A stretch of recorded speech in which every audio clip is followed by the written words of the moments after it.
स्वागत आप सभी का। राजस्थान का खास बुलेटिन देखना शुरू कर चुके हैं आप। बुलेटिन की शुरुआत करते हैं जयपुर से। खबर है जहां एसएमएस स्टेडियम को बम से उड़ाने की धमकी दी गई है। यह धमकी भरा ईमेल दरअसल आया है। एक लाइन की ईमेल है जिसमें लिखा हुआ है, ऑपरेशन सिंदूर की सफलता पर एसएमएस स्टेडियम को बम से उड़ा दिया जाएगा। सूचना मिलते ही साइबर क्राइम को भी सूचना दी गई। पुलिस कंट्रोल रूम ने सभी अधिकारियों को जानकारी दी है। इसके बाद पुलिस, क्यूआरटी और बम निरोधक दस्ते सहित कई टीमें तुरंत मौके पर पहुंची। हालांकि पुलिस ने पूरे परिसर की गहनता से जांच की है और ईमेल भेजने वाले की भी पहचान में लगी हुई है। जयपुर में एसएमएस स्टेडियम को बम से उड़ाने की धमकी दरअसल दी गई है और इस धमकी भरा ईमेल आया है। एक लाइन। हमारे साथ इमरान रियाज इस खबर पर और ज्यादा जानकारी हमें देंगे। जयपुर से फोन लाइन पर जुड़ गए हैं। रियाज, जरा बताइए कि क्या धमकी भरा ईमेल आया है, कहां से आया है, कुछ तफ्तीश में पता चला है? आज सुबह ही ईमेल से ज्ञात हुआ कि इसको बम से उड़ाने की धमकी दी है। ये ऑपरेशन सिंदूर जो सक्सेस हुआ है, ईमेल के अंदर एक ही लाइन थी कि ऑपरेशन सिंदूर जो सक्सेस हुआ है उसकी सफलता जो हुई है उसके लिए बम से उड़ाया जाएगा। ये सूचना मिलते ही तुरंत जो है अपना पुलिस प्रशासन तंत्र सतर्क हो गया और डीआईजी साइबर सेल ने भी कदम उठाए। बम निरोधक दस्ते को तुरंत बुलाया। पुलिस प्रशासन अलर्ट मोड पे नजर आया और पूरे एसएमएस स्टेडियम को, वहां के कर्मचारियों को और अंदर जो थे उनको सबको बाहर निकाला गया। लेकिन एक और अहम चीज है ना कि इस ईमेल में कहां से ईमेल आया है, किसने ये भेजा है, उसकी जांच चल रही है कि ईमेल कहां से आया। साइबर सेल जो है वो लगातार कोशिश कर रही है कि ये कहां से फाउंड हुआ है और उस पे भी चल रही है। और फिलहाल जो सुरक्षा की दृष्टि से पूरे स्टेडियम को सर्च किया, उसके अंदर कुछ भी ऐसी संदिग्ध वस्तु नजर नहीं आई पुलिस प्रशासन को। ये कितने बजे की बात है, कब ये ईमेल आया है और कब इसका पता चला, और उसके बाद पुलिस प्रशासन की तरफ से इस पर क्या कुछ कार्य अभी तक किया गया? सुबह 11 बजे की न्यूज है ये। सुबह 11 बजे जैसे ही मेल आया तो पुलिस प्रशासन और प्रशासनिक अधिकारी सतर्क हो चुके थे और अभी तक इसकी गहन जांच चल रही है कि ये मेल कहां से फाउंड हुआ है और किन सोर्सों से ये मेल जो है भेजा है। कहीं इसके पीछे आतंकवादी गतिविधियां तो नहीं है, उनका पता लगाया जा रहा है। कोई ऑफिशियल स्टेटमेंट पुलिस अधिकारियों की ओर से? इसमें जो खेल सचिव है नीरज के पवन, उनका आधिकारिक बयान आया है। उन्होंने बताया कि डीजी को और साइबर क्राइम को और बीजू को, कमिश्नर को, इनको सबको अवगत करा दिया गया है। गृह मंत्रालय को भी अवगत करा दिया गया है और लगातार कोशिश चल रही है कि किसने ये भेजा है उसकी शिनाख्त हो। लेकिन इमरान, जिस तरह से इस मेल में लिखा है कि ऑपरेशन सिंदूर आपने किया, उसका बदला लिया जाएगा, और एक लाइन का ही ये मेल है अगर मैं सही हूं तो, और उस एक लाइन के मेल में ये लिखा हुआ है ऑपरेशन सिंदूर आपने किया, उसका बदला लेंगे। जाहिर है ऑपरेशन सिंदूर जो हुआ है वो पाकिस्तान के भीतर किया गया है, आतंकी ठिकानों को निशाना बनाया गया है। अगर इस तरह का मेल आया है तो क्या ये माना जाए किसी आतंकी संगठन ने ही इस मेल को भेजा होगा और अभी तक जिम्मेदारी नहीं ली गई है? सही बात है। ये जब ये ऑपरेशन सिंदूर मोदी जी के द्वारा चलाया गया, आवाज आ रही है? जी जी जी। ऑपरेशन सिंदूर जो मोदी जी के द्वारा चलाया गया और इसमें जो सक्सेस मिली है, जो अपन ने एयर स्ट्राइक करी है, उसके एवज में ही आतंकवादी गतिविधि को जानकर ही पूरा सर्च किया जा रहा है कि आतंकवादी गतिविधि से जो ये मेल आया है ये पाकिस्तान से आने के पूरे कयास लगाए जा रहे हैं पुलिस प्रशासन के द्वारा। इसमें डीजी जो है अपने और जितने भी प्रशासनिक अधिकारी हैं और पुलिस प्रशासन है, तंत्र है, वो सब इन कोशिशों में लग रहा है। उसको देखते हुए पहला जो अपना काम था सरकार का ये काम था कि स्टेडियम के अंदर किसी इस तरह की संदिग्ध वस्तु प्राप्त ना हो और ना ही किसी जन मन की हानि हो, जान और माल की हानि हो। तो उसको देखते हुए तुरंत सिक्योरिटी वहां पहुंची है और स्टेडियम को खाली कराया गया है। ये स्टेडियम जो है इमरान, ये कैसा स्टेडियम है? क्या यहाँ पर गेम्स होते हैं और क्या स्टाफ रहता है यहाँ पर, या फिर कुछ प्लेयर्स भी यहाँ पर आते हैं अभी, या फिर किस तरह का? जरा डिटेल स्टेडियम के बारे में बताइए। अभी ये स्टेडियम को लेकर खास बात ये कि आईपीएल जो चल रहा है हिंदुस्तान के अंदर, जो क्रिकेट श्रृंखला होती है बीसीसीआई की तरफ से, उसके भी मैच कराए जाते हैं। 5 मैच अभी हो चुके हैं आईपीएल के, इसी स्टेडियम के अंदर मैच होते हैं। तो और इस वजह से ये बहुत ही एक पर्यटन स्थल भी है और लोगों की आवाजाही रहती है, प्रैक्टिस मैचेस चलते रहते हैं। और इस एसएमएस स्टेडियम, क्रिकेट स्टेडियम के अलावा भी विंग जोन्स हैं, जिसमें राज्य स्तरीय खेल परिषद जो है उनके सारे ऑफिसेज वगैरह, सारे मैदान जो हैं खेलने के, वो सब इसी के अंदर आते हैं। तो ये बहुत बड़ा एरिया है और लोगों की भारी आवाजाही यहाँ होती है, विद्यार्थियों की, खिलाड़ियों की, सबकी आवाजाही यहाँ पे रहती है। चलिए इमरान, इस खबर पर ज़्यादा जानकारी के लिए बेहद शुक्रिया आपका, लेकिन आप बने रहिएगा और भी खबर पर जानकारी। पाकिस्तान पर की गई एयर स्ट्राइक के बाद केंद्र सरकार ने सुरक्षा कारणों से देश के 21 प्रमुख एयरपोर्ट्स पर उड़ानों का संचालन अस्थायी रूप से बंद कर दिया है। यह संख्या पहले 18 एयरपोर्ट्स की थी, अब तक कुल 200 फ्लाइट्स रद्द कर दी गई हैं। इस कार्रवाई से दरअसल एयर इंडिया, इंडिगो, स्पाइसजेट जैसी प्रमुख एयरलाइंस ने 15 शहरों के लिए अपनी उड़ानें रद्द कर दी हैं। इसके अलावा जम्मू कश्मीर, पंजाब और राजस्थान के कई जिलों में स्कूलों को भी बंद कर दिया है और करतारपुर कॉरिडोर भी बंद कर दिया है। यहां से सिख श्रद्धालु पाकिस्तान स्थित करतारपुर साहिब के दर्शन के लिए जाते थे। इमरान हमारे साथ लगातार बने हुए हैं। इमरान, इस खबर को और डिटेल में समझाइए जरा, कौन कौन से उड़ानें हैं जो रद्द कर दी गई हैं और सुरक्षा कारणों से किस तरह से संचालन बंद किया गया है? ऑपरेशन सिंदूर के बाद सूचना गृह विभाग से आई कि सीमावर्ती जो क्षेत्र हैं राजस्थान के, वहां पे भी पाकिस्तान ने कुछ गोलीबारी शुरू करी है। उसके मद्देनजर सुरक्षा की दृष्टि देखते हुए जो एयरपोर्ट है, एयर काउंसिल जो है राजस्थान की, उन्होंने तुरंत प्रभाव से जो निकटवर्ती सीमावर्ती वाले जो क्षेत्र हैं जहां से उड़ानों का संचालन होता है, उदयपुर, ये अपना जयपुर की कुछ फ्लाइटें हैं और बीकानेर की कुछ फ्लाइटें हैं और जोधपुर की कुछ फ्लाइटें हैं, जिनका संचालन तुरंत प्रभाव से प्रशासन ने बंद करा है। लेकिन एक और चीज आप जिस तरह से जिक्र कर रहे हैं कि राजस्थान के कुछ ऐसे एरियाज हैं जहां पर हमला किया गया है, ड्रोन से हमला किया गया है, तमाम उसको भारत की तरफ से जवाब भी दिया गया है, उस लिहाज से इनको बंद किया गया है। क्या अभी सुरक्षा के दृष्टिगत और ज्यादा पुख्ता इंतजाम वहां पर किए गए हैं? फोर्सेस की भी तैनाती क्या की गई है क्या? सीमावर्ती इलाकों में बीएसएफ अपना काम कर रही है, भारतीय सेना अपना काम कर रही है और उड़ानों की देखते हुए, इसी उपरांत जो उड़ानें हैं जो अपने सीमावर्ती क्षेत्रों से जो गई हुई है, उनकी करीब ये तकरीबन जो है 200 उड़ानें रद्द करी गई है। तो अगर उड़ानें जो रद्द की गई हैं, प्रायर इंफॉर्मेशन क्या लोगों को दे दी गई थी इस बाबत? क्योंकि कई लोगों का ऑलरेडी यहाँ पर फ्लाइट बुकिंग होगी, अब क्या उसको लेकर ऑफिशियल स्टेटमेंट इन एयरलाइंस की तरफ से कोई आया है कि जिनकी बुकिंग्स हैं उनको ऑल्टरनेटिव उड़ानें दी जाएंगी, या फिर क्या इस मामले को लेकर एयरलाइंस का कहना है? एयरपोर्ट अथॉरिटी जब भी किसी भी कारणवश अगर एयरपोर्ट पे फ्लाइटों का उड़ान निरस्त होता है तो उसकी सूचना उनको पहले ही दे दी जाती है यात्रियों को। इसी के मद्देनजर जब ये गृह मंत्रालय से आदेश आया कि ये फ्लाइट बंद होनी है, बीकानेर, जोधपुर की फ्लाइटें और जयपुर की कुछ फ्लाइटें, एयर इंडिया की, स्पाइस जेट की जो फ्लाइटें हैं जो बंद होनी है, तो उनके जो यात्रीगण हैं, जो पब्लिक है, उनको नोटिस दे दिया गया फोन के माध्यम से और मैसेज के माध्यम से कि ये उड़ानों का शेड्यूल है और इनको बंद करा जा रहा है, ताकि इनको किसी तरह का नुकसान नहीं उठाना पड़े और दूसरी जो व्यवस्था जो कराएगी एयरपोर्ट अथॉरिटी दूसरी फ्लाइटों की, वो उपलब्ध कराएगी। ठीक है, बहुत शुक्रिया आपका इमरान, तमाम जानकारी साझा करने के लिए इस खबर पर। फिलहाल आप बने रहिएगा और खबरों पे भी आपसे जानकारी जरूर लेंगे। राजस्थान में आपदा प्रबंधन को लेकर राज्य सरकार ने सतर्कता बढ़ा दी है। गृह विभाग की ओर से सभी जिला कलेक्टर्स और मजिस्ट्रेट्स को विस्तृत दिशा निर्देश जारी कर दिए गए हैं। इन दिशा निर्देशों में यह सुनिश्चित करने को कहा गया है कि अस्पतालों में दवाइयां और स्टाफ की उपलब्धता, ब्लड बैंक में पर्याप्त रक्त और अस्थायी राहत केंद्रों में आवश्यक व्यवस्थाएं पहले से मौजूद हों। सोशल मीडिया पर निगरानी, देश विरोधी पोस्ट पर कार्रवाई और आपात स्थिति में खाद्य सामग्री और पेयजल की आपूर्ति सुनिश्चित करने के निर्देश दिए गए हैं। इसके साथ ही सीमावर्ती जिलों में प्रशासन को सेना और केंद्रीय एजेंसियों के साथ समन्वय में रहने को कहा गया है और निकासी योजना भी पूरी तरह से तैयार रखने के निर्देश दिए।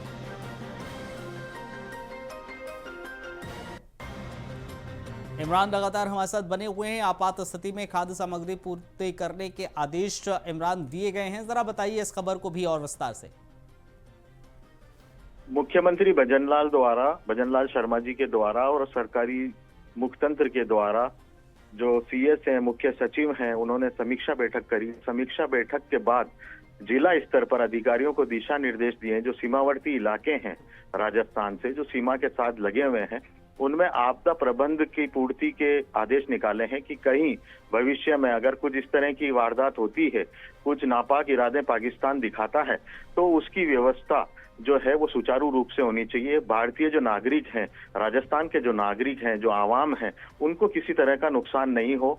भारतीय खाद्य आपूर्ति को लेकर और सुचारू रूप से बिजली व्यवस्था को लेकर और वहाँ की रहन सहन से जुड़ी जितनी भी व्यवस्था है उनको लेकर सारी व्यवस्थाओं के मद्देनजर इनको सुचारू रूप से लगातार निर्देश दिए जा रहे हैं कि आप इसकी उपलब्धता जिला स्तर पर अधिकारी जो कलेक्टर हैं, जिला कलेक्टर हैं, जिला अधिकारी हैं, उनको निर्देश दिए गए हैं कि व्यवस्था बनाए रखें।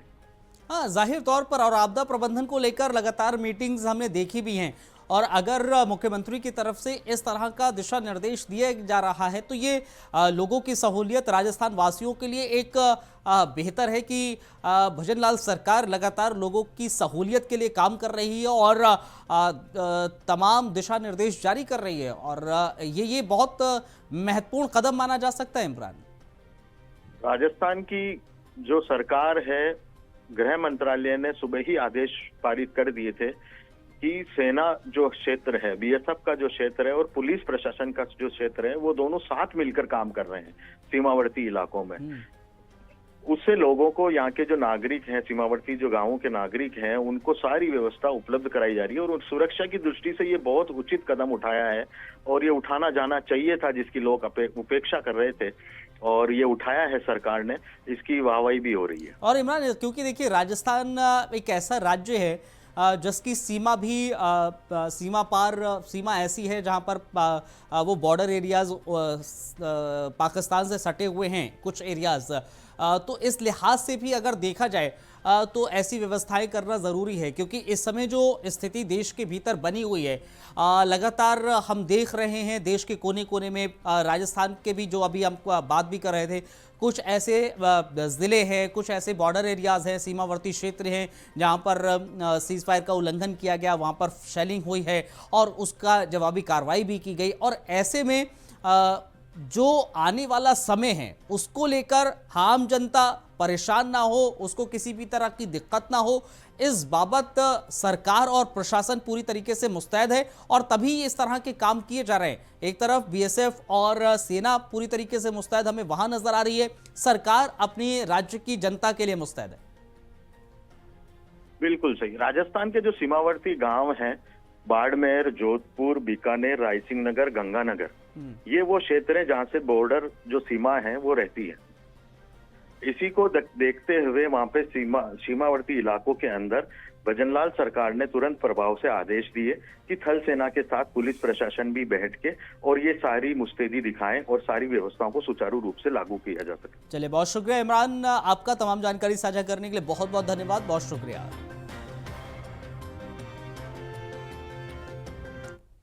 खबर सीकर से है, जहां पर एक अत्यंत संवेदनशील और गंभीर मामला देखने को मिला है। दरअसल 10 साल के दलित बच्चे के साथ कुकर्म किया गया है। सूत्रों की माने तो आरोपित व्यक्ति पड़ोस का ही रहने वाला है और सेना से निवृत्त बताया जा रहा है। आरोप है कि आरोपी ने बंद पड़े स्कूल भवन में टॉफी का लालच देकर घिनौनी वारदात को अंजाम दिया है। घटना के बाद बच्चा बुरी तरह से भयभीत है। पीड़ित के परिजन उसे लेकर थाने पहुंचे। आरोपी के खिलाफ नामजद रिपोर्ट दर्ज करा दी गई।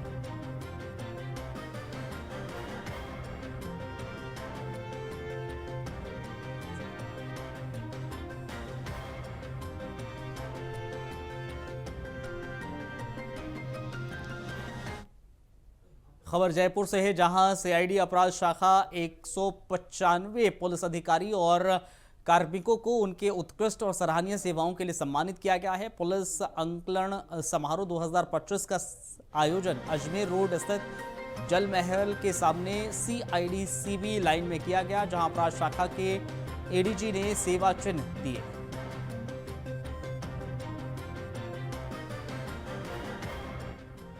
खबर रणथंभौर से है, जहां पर टाइगर रिजर्व से जंगली जानवरों का आबादी के नजदीक आ जाना लगातार जारी है। बाघ, तेंदुआ और भालू जैसे वन्यजीव अक्सर रिहायशी क्षेत्रों में पहुंच जाते हैं, जिससे स्थानीय लोगों के बीच डर का और असुरक्षा का माहौल बना है। देर रात एक टाइगर के जंगल से निकलकर रोड पर आ जाने की घटना सामने आई। चश्मदीदों के मुताबिक बाघ करीब 1 घंटे तक उसी इलाके में घूमता रहा। सूचना मिलते ही वन विभाग की टीम मौके पर पहुंची और काफी प्रयासों के बाद उसे सुरक्षित रूप से वापस जंगल की ओर भेज दिया गया।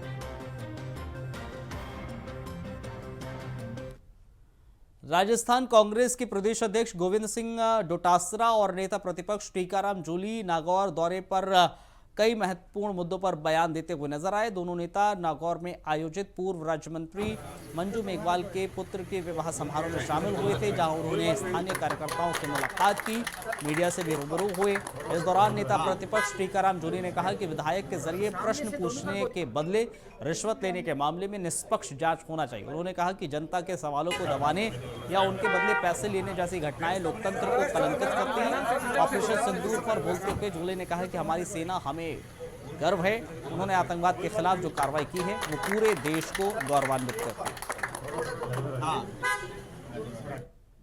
खबर 12 से है, जहां पुलिस हिरासत में बंदी की मौत हो गई। दरअसल हालत बिगड़ने पर पुलिस युवक को लेकर अस्पताल पहुंची, जहां डॉक्टर्स ने युवक को मृत घोषित कर दिया। मौत के बाद परिजनों ने हंगामा किया, शव लेने से इनकार कर दिया और साथ ही पुलिस पर भी आरोप लगाए। दरअसल पुलिस ने युवक को शांति भंग करने के मामले में गिरफ्तार किया था। पुलिस लाई है और पुलिस ने मारपीट करके उसकी हत्या कर दी है। हमारी ये है कि मेडिकल बोर्ड से जांच हो, इन दोषी पुलिस वालों के खिलाफ 300 लोग हमको दर्ज हो और इसके परिजन को स्थायी नौकरी मिले। और यहाँ का जो पुलिस का रवैया है, ऐसे तो हो यो फरियादी की तरफ बाएं चलाते हैं।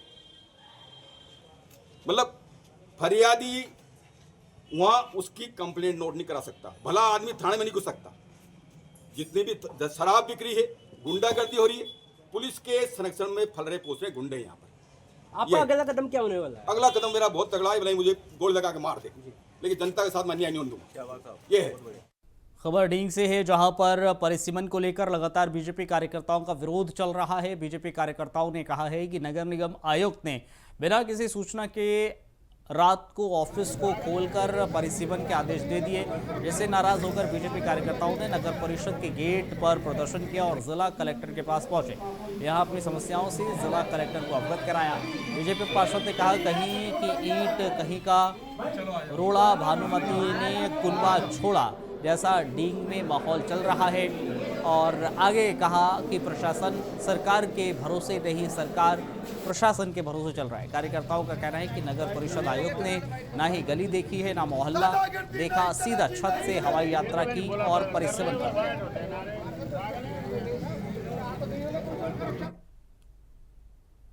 खबर पाली से, जहां एक युवक ने पारिवारिक तनाव और डिप्रेशन के चलते खुदकुशी कर ली। दरअसल युवक ने अपने घर में फंदा लगाकर जीवन लीला समाप्त कर ली। जैसे ही परिजनों ने देखा, युवकों को तुरंत हॉस्पिटल लेकर पहुंचे, जहां डॉक्टर्स ने उसे मृत घोषित कर दिया। पुलिस ने शव को कब्जे में लेकर पोस्टमार्टम के लिए भिजवा दिया है। फिलहाल मामले की तफ्तीश की जा रही है।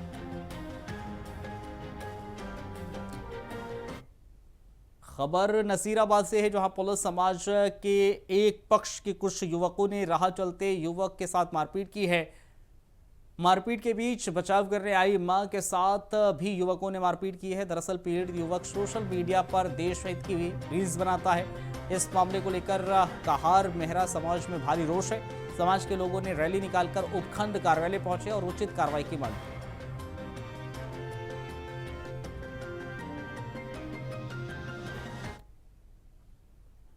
खबर जालौर से है, यहां पर ठेकेदार के द्वारा पंचायत से बिना अनुमति लिए सीसी रोड को खुदवा दिया गया। इससे ग्राम पंचायत में लाखों रुपए का नुकसान हुआ है। इस संबंध में ग्राम विकास अधिकारी और सरपंच ने बताया है कि ठेकेदार द्वारा ग्राम पंचायत के वार्ड की सड़क तोड़ने के लिए किसी भी प्रकार से एनओसी और अनापत्ति प्रमाण पत्र नहीं लिया गया। उन्होंने कहा कि इस मामले में जल्द कार्रवाई होनी चाहिए।